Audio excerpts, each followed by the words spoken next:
Assalamualaikum warahmatullahi wabarakatuh. Di sini saya akan menjelaskan semua materi Pancasila. Pengampu Dr. Haji Metriadi, SH MPD, dan Bapak Zain Akhlak Fauzi MPD. Saya muda, kelas 1D, NIM 23101251200047. Di sini saya berada di wilayah ULM. Materi pertama itu mengenai Pancasila dalam konteks sejarah perjuangan. Pertama adalah pengertian Pancasila. Secara etimologis, istilah Pancasila bahasa dari Sanskerta dari India.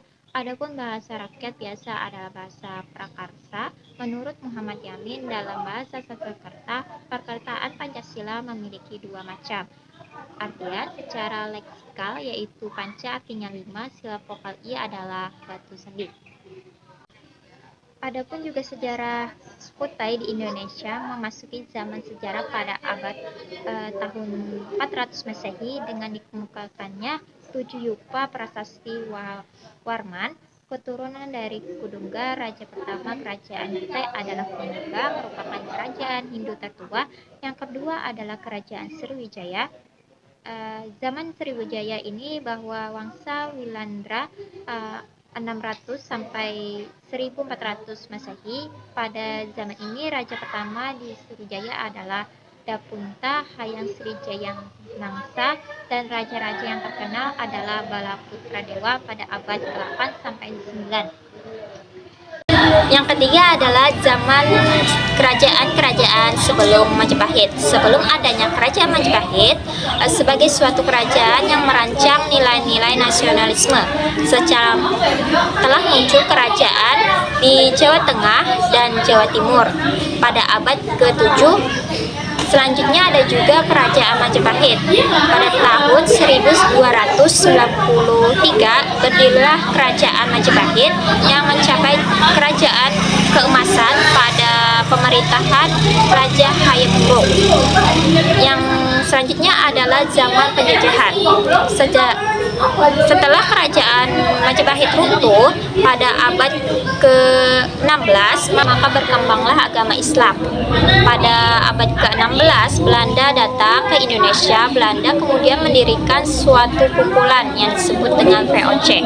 Ini adalah kebangkitan nasional pada tahun 1908 yang dipelopori oleh Budi Otomo, merupakan awal pergerakan nasional. Yang terakhir adalah zaman penjajahan Jepang. Fasis Jepang masuk ke Indonesia dengan propaganda Jepang Asia, Cahaya Asia, Jepang Pelindung Asia, dan Jepang Pemimpin Asia.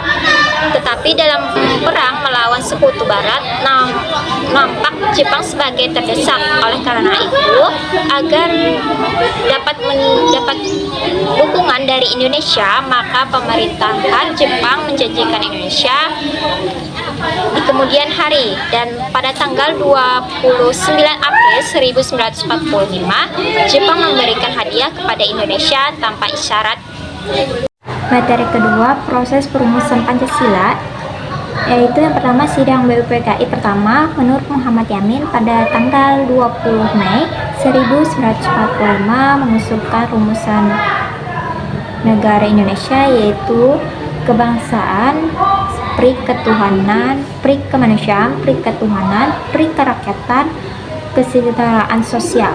Yang kedua, menurut Profesor Dr. Supomo pada tanggal 31 Mei 1945 yang berbunyi persatuan kewarganegaraan, keseimbangan lahir dan batin, musyawarah, keadilan sosial, dan keadilan rakyat. Yang ketiga, menurut Dr. Insinyur Soekarno pada tanggal 1 Juni 1945 merumuskan dasar negara yang berbunyi nasionalisme, internasionalisme, mufakat, demokrasi, kesejahteraan sosial, dan ketuhanan yang Maha Esa. Selanjutnya, sidang BUPKI kedua pada tanggal 10 sampai 6 Juli 1945, hari pertama sebelum sidang BPKI kedua dimulai, diumumkan oleh ketua anggota baru Badan Pada tanggal 22 Juli 1945, Insinyur Soekarno mengadakan pertemuan antar panitia kecil yang disebut dengan selanjutnya Proklamasi Kemerdekaan dan sidang BPKI. Setelah Jepang menyerah kepada Sekutu, maka kesepakatan itu dipergunakan sebaik-baiknya oleh para pejuang dan masyarakat untuk mempromosikan kemerdekaan. Maka pada tengah malam, Insinyur Soekarno dan Muhammad Hatta pergi ke rumah Laksana Mega untuk merumuskan naskah proklamasi, dan tepat pada tanggal 17 Agustus 1945 proklamasi diucapkan oleh Insinyur Soekarno di kediaman Soekarno di Pegangsaan Timur nomor 56. Pada tanggal 18 Agustus 1945 tentang pengesahan Undang-Undang Dasar Negara, pemilihan Presiden dan Wakil Presiden. Selanjutnya mengenai sidang PPKI. Sidang pertama pada tanggal 18 Agustus 1945 tentang pengesahan Undang-Undang pemilihan Presiden dan Wakil Presiden. Sidang kedua pada tanggal 19 Agustus 1945 penetapan susunan kementerian, penetapan pembagian wilayah Provinsi Indonesia. Sidang kedua pembentukan Komite Indonesia dan pembentukan PNI, pembentukan BKR, Badan Keamanan Rakyat. Selanjutnya pada masa setelah proklamasi, pembentukan RIS, Negara Republik Indonesia Serikat. Yang kedua, terbentuknya Negara Kesatuan Republik Indonesia pada tahun 1950. Ada juga pemberontakan KPI, DITI, RMS. Yang terakhir, Pancasila pada masa setelah reformasi. Semua seni kehidupan masyarakat Indonesia dan tertuang dalam salah satu pidato Soeharto pada Orde Baru, menjadikan Pancasila sebagai materi pembelajaran. Pancasila reformasi tidak lagi dijadikan sebagai alat politik negara, meskipun nilai yang terkandung dalam Pancasila masih relevan dan tujuan dan juga cita-cita untuk Indonesia. Yang ketiga, Pancasila sebagai sistem filsafat. Pengertian filsafat berasal dari bahasa Yunani. Bangsa Yunani lah yang mula-mula berfilsafat seperti lazimnya yang dipahami orang sampai sekarang. Objek material filsafat yaitu objek pemahaman. Filsafat meliputi segala sesuatu yang bersifat material, seperti manusia, alam benda, dan binatang, dan sebagainya. Objek formal filsafat yaitu cara pandang seseorang peneliti terhadap objek material dari berbagai macam sudut pandang yang berbeda. Rumusan kesatuan sila-sila Pancasila sebagai suatu sistem yang meliputi kesatuan sila-sila Pancasila sebagai suatu sistem filsafat. Kesatuan sila Pancasila pada hakikatnya bukan hanya merupakan kesatuan yang bersifat formal, logis, kesatuan makna, dasar antologis, dasar epistemologis, dan dasar aktualigius.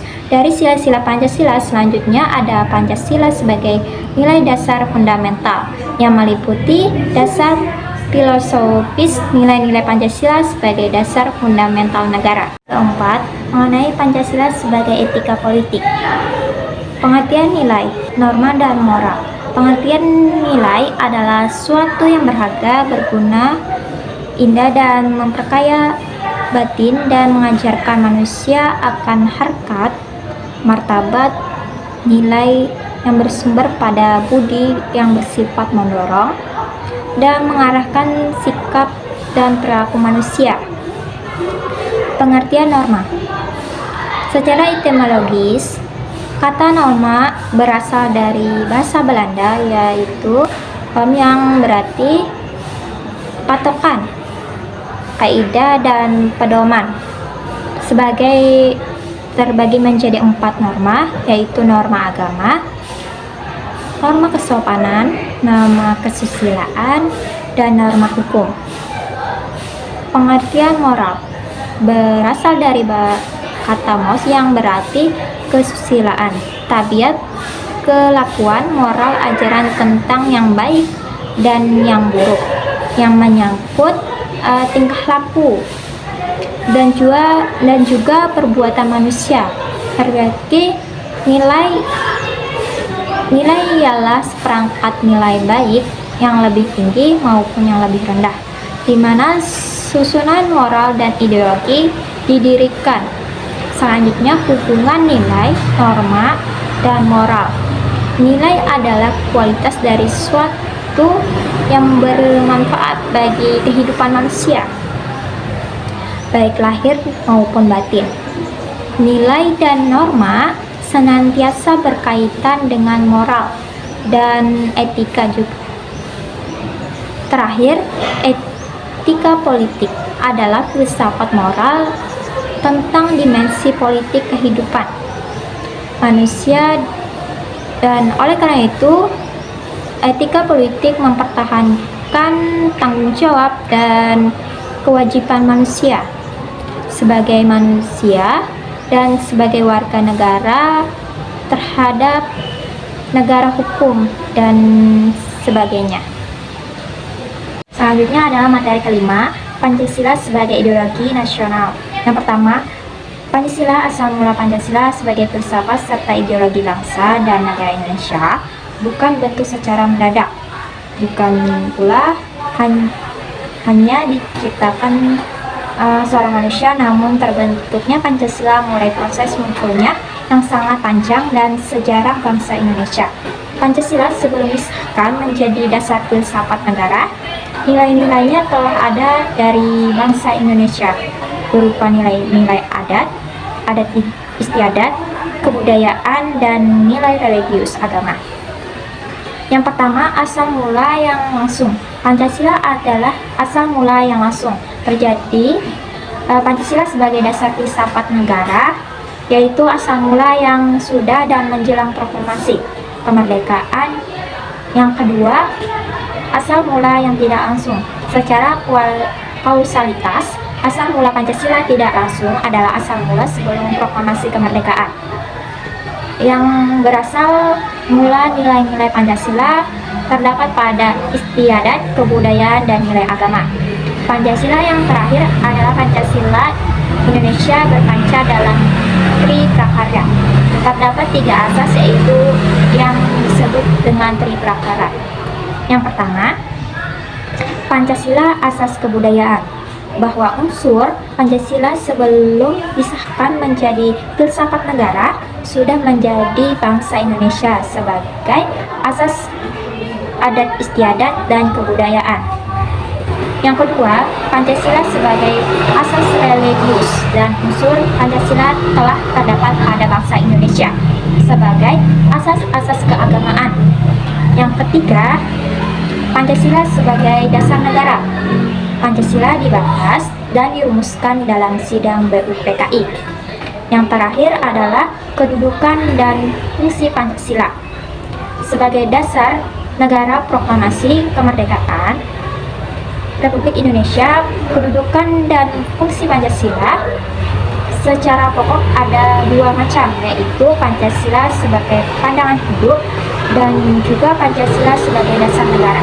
Materi yang keenam mengenai makna ideologi bagi bangsa dan negara. Pengertian ideologi Pancasila dan negara Pancasila. Ideologi Pancasila adalah suatu pandangan hidup dan sistem nilai dasar yang menjadi landasan bagi negara dan seluruh bangsa Indonesia. Fungsi ideologi Pancasila yaitu sarana mempersatukan bangsa Indonesia, memperkokoh dan memelihara kesatuan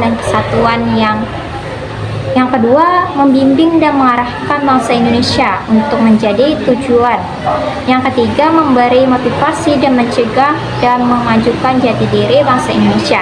Misalnya, negara Indonesia adalah negara menunjukkan prinsip Pancasila dalam kebijakannya. yaitu ketuhanan yang Maha Esa, kemanusiaan yang adil dan beradab, kesatuan Indonesia, kerakyatan yang dipimpin oleh hikmat, kebijaksanaan dalam permusyawaratan perwakilan, serta keadilan sosial bagi seluruh rakyat Indonesia. Sebagai ideologi yang reformatif, dinamis, dan terbuka, Pancasila sebagai ideologi tidak bersifat terbuka atau kaku ataupun tertutup, namun bersifat reformatif, dinamis, dan terbuka. Hal ini dimaksud bahwa ideologi Pancasila adalah bersifat aktual, dinamis, dan ilmu pengetahuan teknologi, serta dinamika pengembangan aspirasi masyarakat. Pancasila sebagai ideologi reformatif, dinamis, dan terbuka sebagai menjadi beberapa yang meliputi paham negara kesatuan, paham negara kebangsaan, dan paham negara integratif, serta negara-negara Pancasila adalah negara kebangsaan. Hubungan kelima, sila Pancasila sebagai ideologi bangsa. Terdapat nilai yang bisa diaktualisasi dalam kehidupan kita. Tanpa nilai-nilai Pancasila, disebut masyarakat Indonesia tidak hanya memiliki pandangan untuk menjalankan kehidupan bangsa dan negara di dalam negara yang memiliki budaya beragam. Selanjutnya adalah materi ke-7, Pancasila dalam konteks ketatanegaraan. Pengertian Pancasila dalam konteks ketatanegaraan, setiap negara dibangun berdasarkan filsafat tertentu yang menginskripsikan aspirasi masyarakat. Pancasila adalah sumber hukum oleh karena itu, sistem ketentuan hukum apapun tidak boleh bertentangan dengan pokok pikiran.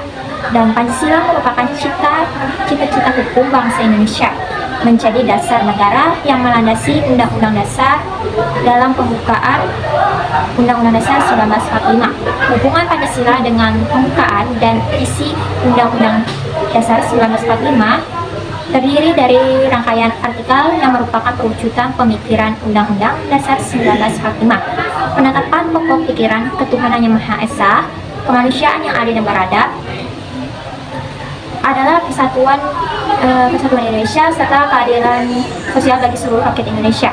Selanjutnya, kedudukan Pancasila dalam ketatanegaraan meliputi Pancasila sebagai dasar negara, Pancasila sebagai ideologi bangsa Indonesia, Pancasila sebagai kepribadian bangsa Indonesia. Adapun juga dinamika pelaksanaan Pancasila dalam ketatanegaraan meliputi Orde Lama, Orde Baru, dan masa reformasi. Selanjutnya ada materi ke-8, aktualisasi dan Undang-Undang Dasar Negara Republik Indonesia. Pengertian aktualisasi adalah negara sistem politik yang membuat peraturan yang berupa kumpulan peraturan yang membentuk dan mengatur dan memerintah dalam sistem ketatanegaraan. Konstitusi lebih luas daripada Undang-Undang Dasar dan sama dengan pengertian Undang-Undang Dasar. Sejarah konstitusi. Terbentuknya konstitusi di Indonesia dimulai dari Perjanjian Jepang yang kemudian membentuk Badan Penyelidik Usaha-usaha Persiapan Kemerdekaan Indonesia.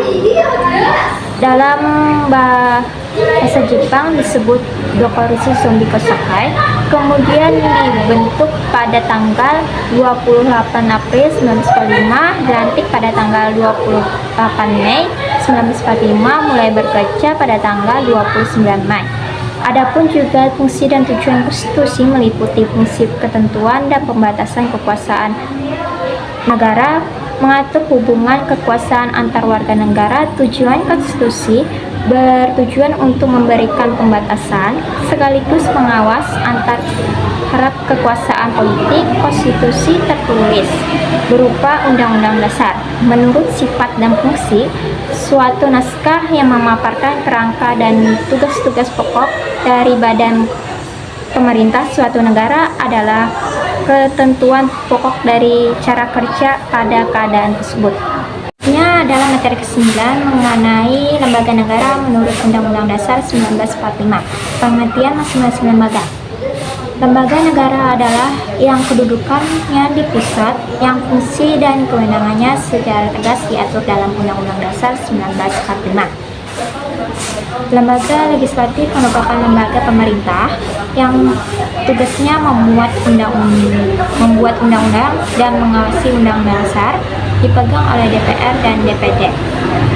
Selanjutnya adalah lembaga eksekutif, merupakan lembaga pemerintah yang diberi kekuasaan untuk melaksanakan Undang-Undang Dasar. Lembaga ini dipegang oleh Presiden.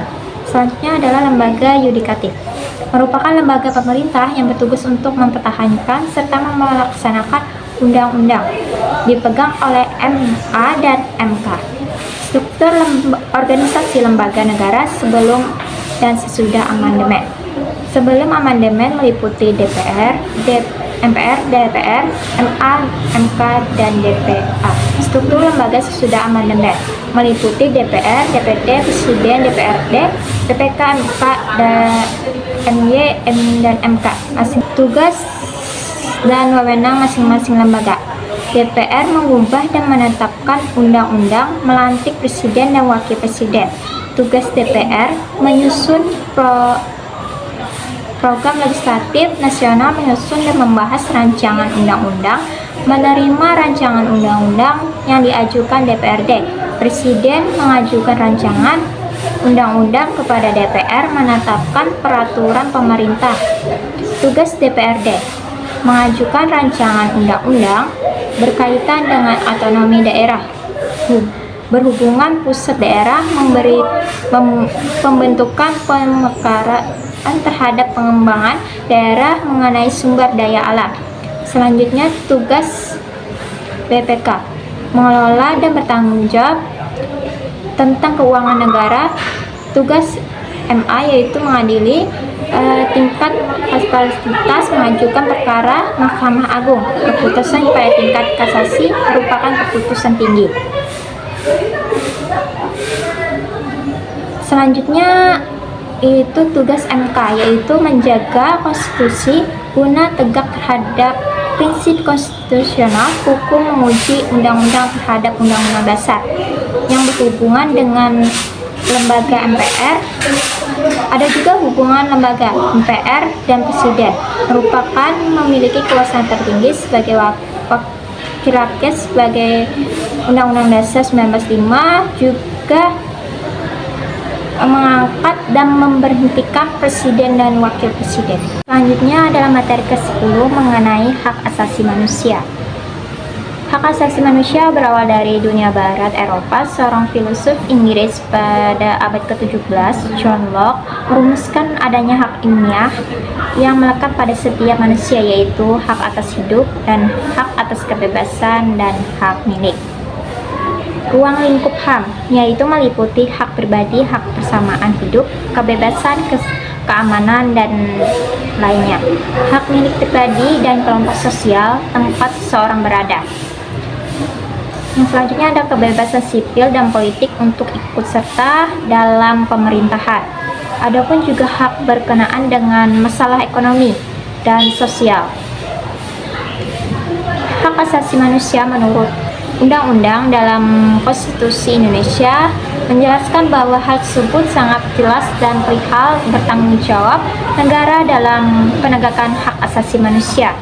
Berketentuan pada pasal 28I pada ayat 4 yang berbunyi, perlindungan, kemajuan, penegakan, dan pemenuhan hak asasi manusia adalah tanggung jawab negara, terutama pemerintahan.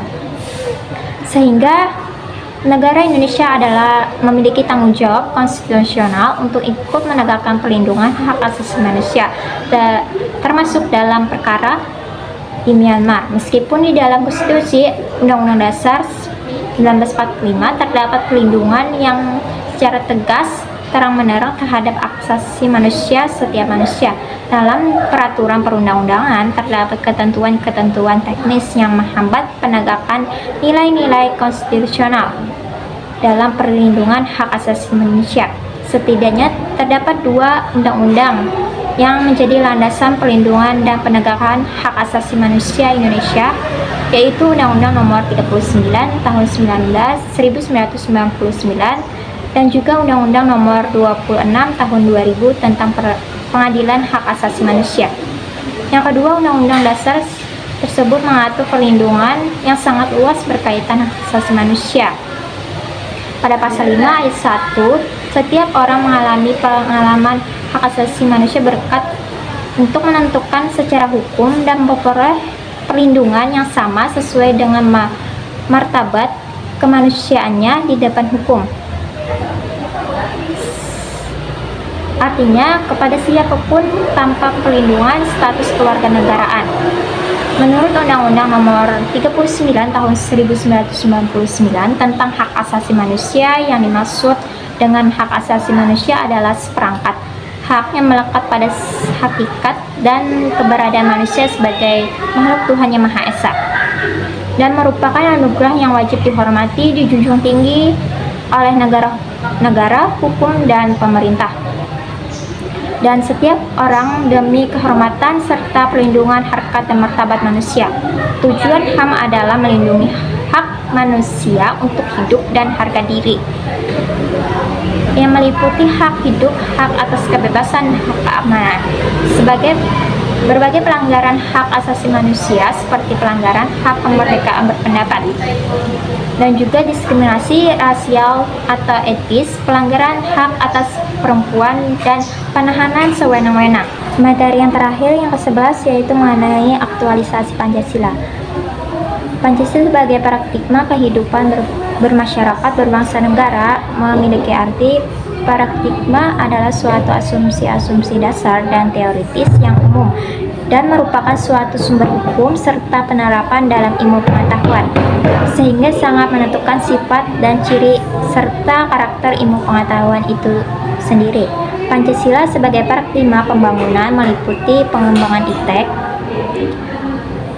pengembangan Poleksus Hankam, pengembangan bidang politik, pengembangan ekonomi, pengembangan sosial budaya, dan pengembangan Pancasila sebagai paradigma reformasi yang meliputi gerakan reformasi Pancasila, yaitu reformasi hukum, Pancasila pada paradigma reformasi politik, dan juga peran Pancasila sebagai paradigma reformasi ekonomi.